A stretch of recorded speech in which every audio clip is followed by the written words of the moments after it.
नमस्कार बंधुरा आमी सुखेन दास और आज के एक नतून भिडियो निये हाजिर हয়েছি।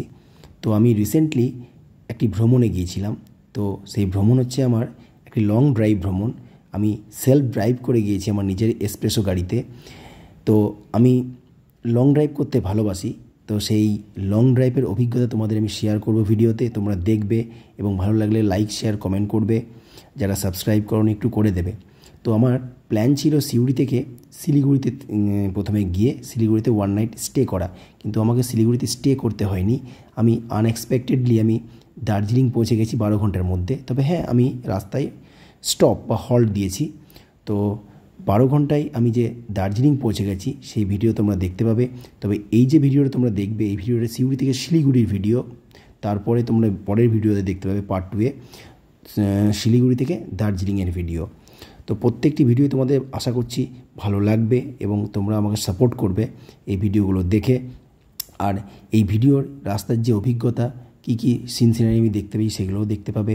এবং আমি সেলফ ড্রাইভ করে গিয়েছি, আমার সাহস করেই গিয়েছি। অনেকেই বলছিল যে পাহাড়ে গাড়ি চালানো খুব অসুবিধা, কারণ আমরা সমতলে চালাই, তো পাহাড়ে চালানো আমাদের পক্ষে সম্ভব নয়।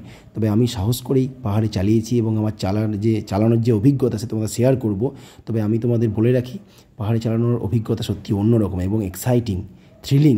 কারণ হচ্ছে পাহাড়ে চালানোর মধ্যে আমাদের সমতলে চালানো কিন্তু এক নয়। সেই জন্যই বলি যে এই সমস্ত ভিডিও তোমরা দেখো, তোমাদের ভালো লাগবে এবং তোমরা আমাকে অনুপ্রাণিত করে ভিডিওগুলো দেখে।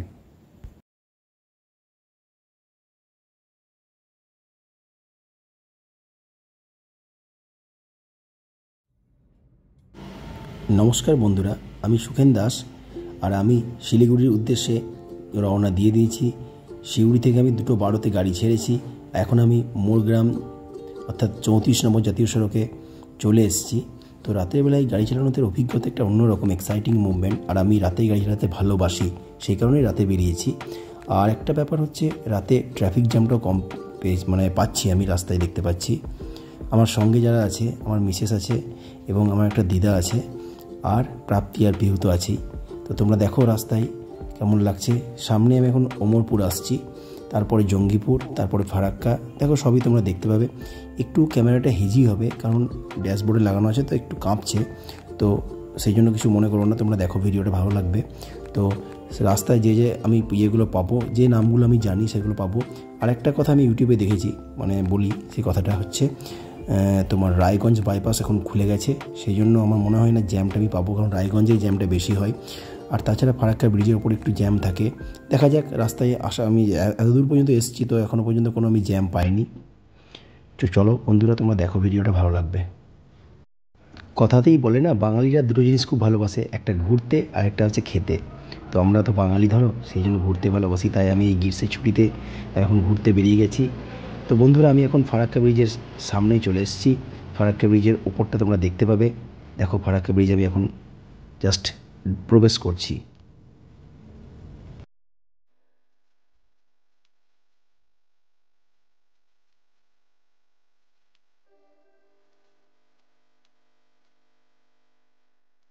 তবে এ বিষয়ে একটা কথা বলে রাখি, ফারাক্কা ব্রিজের যেটুকু আমি জানি, যে ফারাক্কা ব্রিজের উপরে গাড়ি কিন্তু স্পিড 40 কিলোমিটার/আওয়ারের বেশি চালানো যায় না, না হলেই কিন্তু ধরবে গাড়ি। আর তাছাড়া এই ব্রিজের ওপর খুব সাবধানে গাড়ি চালাতে হয়, গাড়ির হেডলাইটও বন্ধ করে দিতে হয়, এটুকু আমি জানি জাস্ট।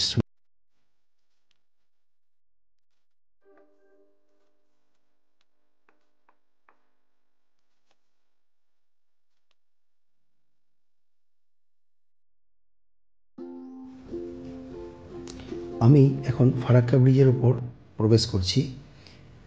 দেখো সামনে একটা ট্রাক আছে, আমি কিন্তু এই ট্রাকটাকে ওভারটেক করে যেতে পারবো না, কারণ আমাকে ওদের ব্রিজের নিয়মগুলো ফলো করতে হবে।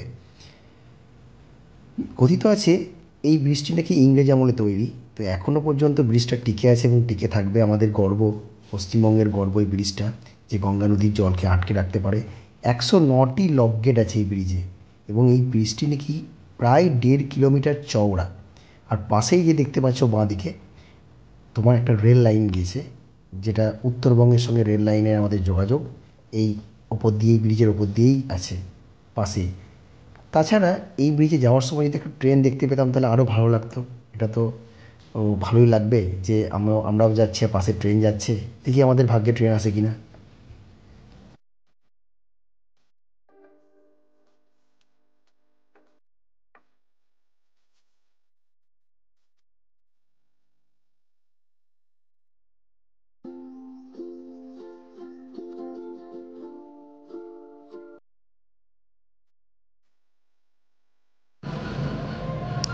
যাক, ভাগ্য আমার ভালোই বটে। দেখো ট্রেন চলে এসছে, একটি ট্রেন যাচ্ছে পাশে, খুব সুন্দর বিউটি।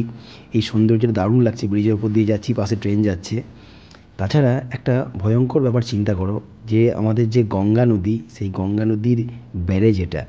তো এখান থেকে গঙ্গা নদী বাঁ দিকে চলে গেছে 4-5 কিলোমিটার যাওয়ার পরে, বাঁ দিকে চলে গেছে পদ্মা, যেটা বাংলাদেশে প্রবেশ করেছে, আর একটা আমাদের দেশে হুগলি নদী, যেটা কলকাতার উপর দিয়ে চলে গেছে, নিয়ে বঙ্গোপসাগরে পড়েছে। তোমরা জানো সবই, তো বলার কিছু নেই। ব্রিজটা দেখো, এখন সকালবেলায় বেশ জ্যাম আমি পাইনি, ফাঁকায় ফাঁকায় পেরিয়ে গেছি। তবে আমার স্পিড কিন্তু 30 আছে এখানে।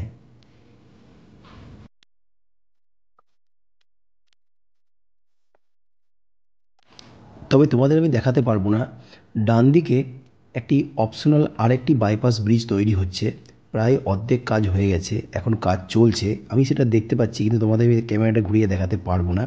তবে ভবিষ্যতে আশা করছি এই ব্রিজের ওপর লোড অনেক কমবে, ওই ব্রিজগুলো হয়ে গেলে। ওটা বাইপাস হয়ে যাবে। তো তো এই ব্রিজের, যেহেতু এই ব্রিজটা অনেক পুরনো হয়ে যাচ্ছে, তার মেনটেন্যান্সের ব্যাপার আছে। তো মেনটেন্যান্সের জন্য ওরা আরেকটা অপশনাল ব্রিজ পাশে তৈরি করছে।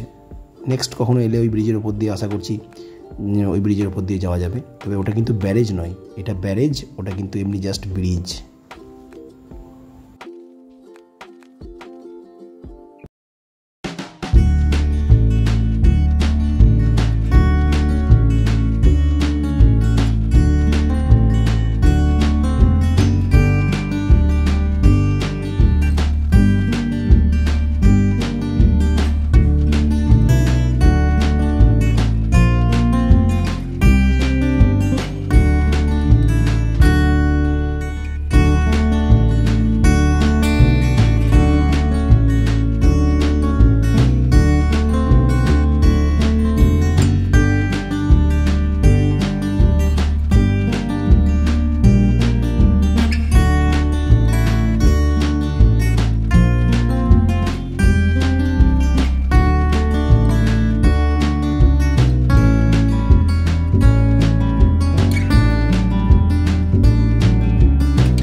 আমার ভাগ্য দেখছি ভালোই বটে, ব্রিজের উপরে যখন দাঁড়িয়ে আছি আবার একটি ট্রেন, যাক দুটি ট্রেন দেখতে পেলাম। যাই হোক, পাশে ট্রেন যাচ্ছে আর আমি ব্রিজের উপর দাঁড়িয়ে আছি, বেশ ভালোই লাগছে সৌন্দর্য, এবং এক্সপিরিয়েন্সও গ্যাদার করছি। লং ড্রাইভ করব, লং ড্রাইভ আমার ভালোও লাগে, আমি গাড়িতে লং ড্রাইভ করতে খুব ভালোবাসি। আমার লাস্ট লং ড্রাইভ 2022 সালে আমি দীঘা গিয়েছিলাম, 370 কিলোমিটার মতো আমি গিয়েছিলাম চালিয়ে, আর এটা আমার আরও বেশি লং ড্রাইভ হবে। টোটাল আমার 3টে প্রোগ্রাম আছে। আমি প্রথমে যাব দার্জিলিং, তারপরে সেখান থেকে যাব গ্যাংটক, তারপরে আমি যাব ডুয়ার্স। এই 3 জায়গায় আমার টোটাল ডিস্টেন্স কত হবে তোমাদের সব জানাবো। তোমরা ভিডিওটা শেষ পর্যন্ত দেখো, আশা করি যেটুকু তথ্য তোমাদের দিতে পারবো সেইটুকু ভালো লাগবে। তবে সম্ভবত ব্রিজটা আর বেশি নেই, আর একটু আছে, ব্রিজ পেরিয়ে গেছি, সামনে সকাল হয়ে গেছে, সূর্য উঠছে, সূর্য উঠেই গেছে এবার প্রায়, সামনে সূর্যকে খুব সুন্দর লাগছে। এই মালদা সামনে এবার ঢুকবো, এবার মালদার ঠিক খুব কাছেই আছি আমরা, মালদা পেরিয়ে যাব। রাস্তা সকালবেলায় ফাঁকা পেয়েছি, একটু টানছি, না হলে পৌঁছাতে পারবো না।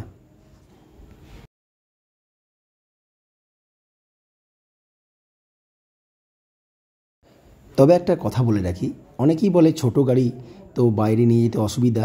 আমার কিন্তু এসপ্রেসোর VXI plus model, top model, তো ইঞ্জিন হচ্ছে 998 সিসি, মানে 1000 সিসি।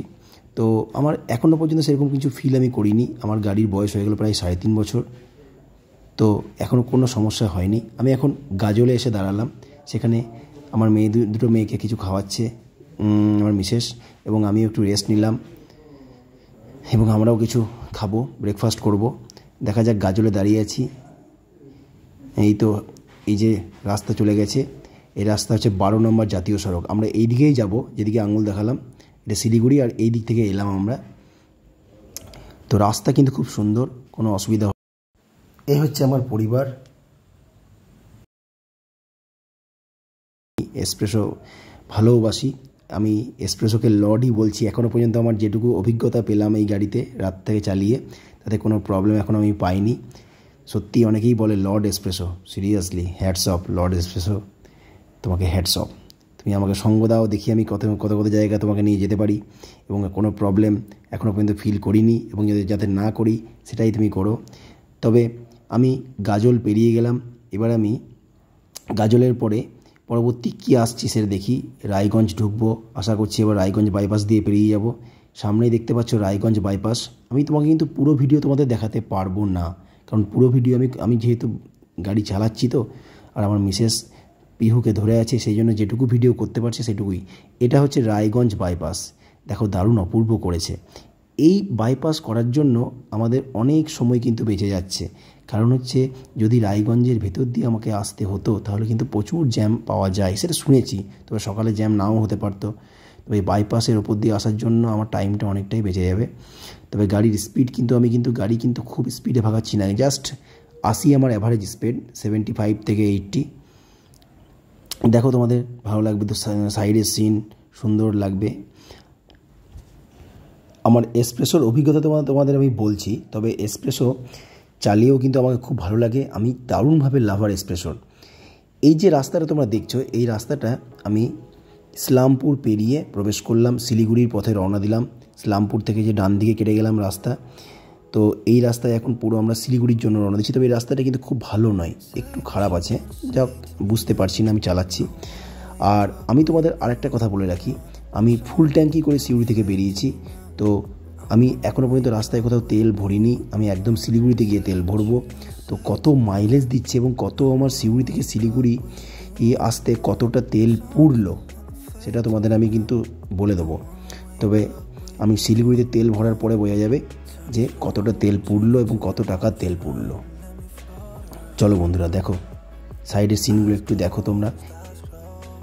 পাশে দেখতে পাচ্ছ চা বাগান, প্রচুর চা বাগান। এখান থেকে শিলিগুড়ি কিন্তু আর বেশি দূর নয়, জাস্ট 60 কিলোমিটার। তো এই যে পাশে শুধু চা বাগান, শুধু চা বাগান, যেদিকেই চোখ যাচ্ছে চা বাগান, মানে চায়ের গাছ, এবার শুধু চা বাগানই দেখতে পাবো একদম দার্জিলিং পর্যন্ত।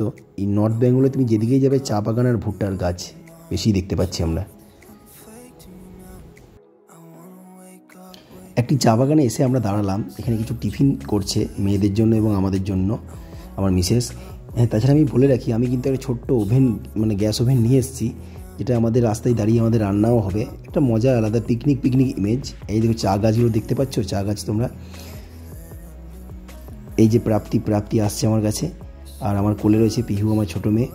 শুধু চা গাছ দেখো তোমরা, এই যে চা বাগানের ধারে। इसी के साथ आज की मजदूरी यहीं खत्म करते हैं। अगर तुम्हें वीडियो पसंद आई तो लाइक मारो यार। मुझे नहीं पता, मुझे 2 मिलियन लाइक्स चाहिए, कैसे ना कैसे करके मुझे चाहिए। इतना जिला मैं कभी नहीं होऊंगा अपनी पूरी जिंदगी में जितना इसमें जिलाऊं, मुझे चाहिए ही चाहिए। तो लाइक मारो, और अगर तुम लोग नए हो तो सब्सक्राइब करो। वो जो लाल वाला बटन है उस पर फूट फेंक के मारो या फिर मोमबत्ती, मुझे नहीं पता, बस क्लिक हो जाना चाहिए। अब मैं भी जा रहा हूं, मुझे पैसों के पीछे भागना है। बाय।